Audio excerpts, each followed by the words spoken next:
Assalamualaikum warahmatullahi wabarakatuh. Saya Muhammad Sahdan, NIM 53050230017.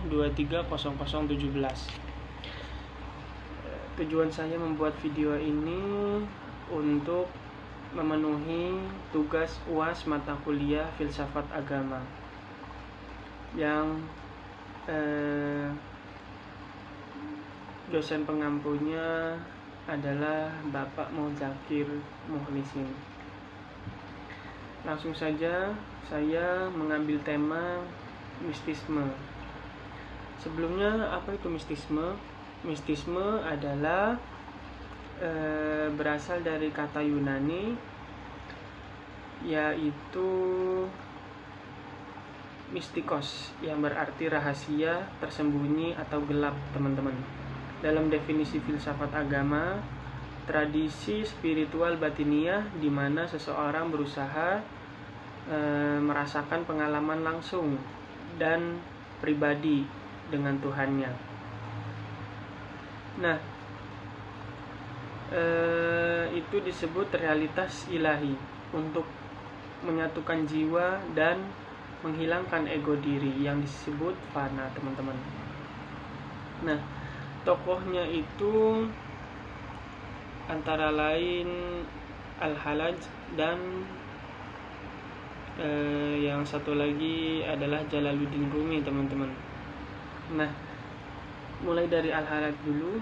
Al-Hallaj itu mengibaratkan penyatuan jiwa, teman-teman. Penyatuan jiwa sama seperti ini ya teorinya Al-Arabi ya, Al-Arabi yang wahdatul wujud. Nah, teorinya Al-Hallaj ini ada fana. Fana menghancurkan ego diri agar jiwa kosong dari selain Tuhan, seperti lilin meleleh di hadapan api. Lalu ada bako, jiwa hidup kembali dengan sifat-sifat ketuhanan setelah egonya hancur. Yang ketiga ada hulul. Hulul, sifat-sifat Tuhan turun menempati hati manusia yang bersih. Nah, ucapan terkenalnya adalah anal haqq, yaitu akulah kebenaran. Nah, di sini itu bukan berarti dia mengaku bahwa dia sebagai Tuhan, melainkan Tuhan yang berbicara melalui dirinya, karena egonya sudah hilang total menjadi cermin sempurna. Seperti itu. Lalu ada tokoh seperti Jalaluddin Rumi. Nah, Jalaluddin Rumi ini identik dengan cinta ilahi dan perjalanan spiritual, teman-teman. Beliau mengibaratkan seperti seruling bambu. Jiwa manusia itu seperti seruling bambu yang menangis ketika rindu, karena rindu pulang menyatu dengan asal mulanya, yaitu Tuhan. Jadi bambu ini diibaratkan, kenapa manusia diibaratkan sebagai bambu? Karena pada saat bambu dipotong lalu dijadikan seruling bambu, ketika manusia meniupnya akan menimbulkan suara.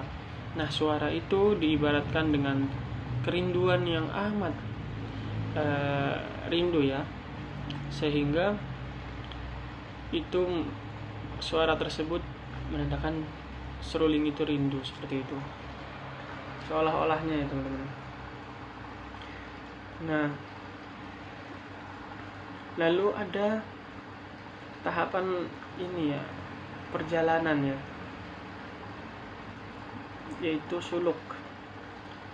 Yang pertama ada syariat, nah ibadah lahiriah atau kulit ya kalau syariat itu. Terus thariqat itu latihan batin atau disiplin. Nah, lalu ada hakikat, mata batin terbuka, itu hakikat ya, teman-teman. Dan ma'rifat, jiwa larut sepenuhnya dengan Tuhan, seperti itu.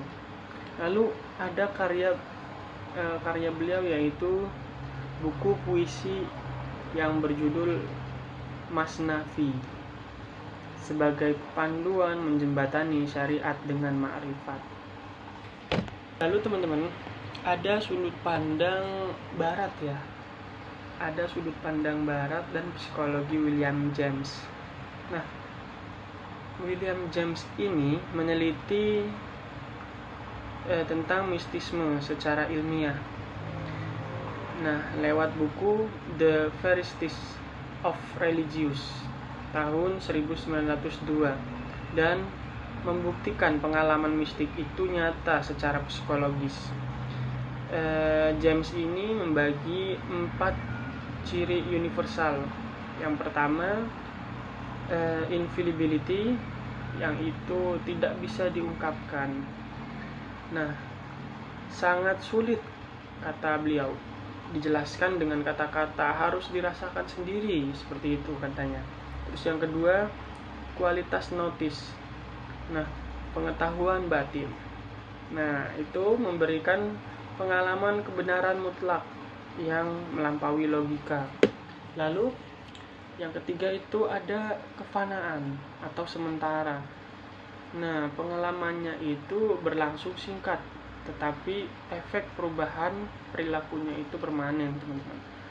Yang terakhir itu ada pasif, yaitu merasa diri itu diambil alih oleh kekuatan eksternal, yaitu Tuhan. Nah, berbeda dengan meditasi biasa yang dikendalikan diri sendiri. Jadi merasa tubuhnya itu dikendalikan oleh suatu entitas lain, yaitu eksternal tadi ya. Merasa dirinya dikendalikan oleh Tuhan, seperti wayang ya teman-teman, dikendalikan oleh dalang itu. Lalu terakhir ada kesimpulan, teman-teman. Nah, kesimpulan saya membuat video ini adalah agama tidak hanya soal hukum atau syariat, tetapi juga pengalaman batin yang mendalam atau ma'rifat, teman-teman.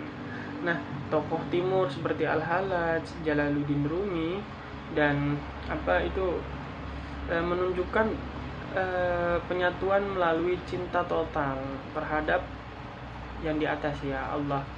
Nah, sedangkan tokoh barat seperti William James memberi bukti ilmiah bahwa pengalaman batin tersebut valid dan berdampak nyata bagi psikologis manusia. Nah, gunanya di zaman modern ini itu menjembatani psikologi antara barat dan spiritualitas timur. Nah, membuktikan bahwa kedalaman batin memiliki nilai fungsional yang nyata bagi kesejahteraan psikologis manusia di era modern ini, teman-teman. Nah, jadi ada manfaatnya juga ya menggabungkan antara ilmiah dengan pengalaman spiritualitas itu, sehingga menciptakan seperti tasawuf falsafi ini.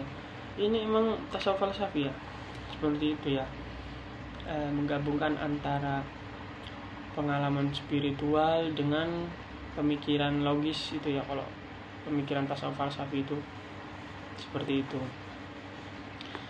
Nah, cukup itu mungkin ya yang bisa saya sampaikan. Kurang lebihnya saya mohon maaf apabila saya ada kekurangan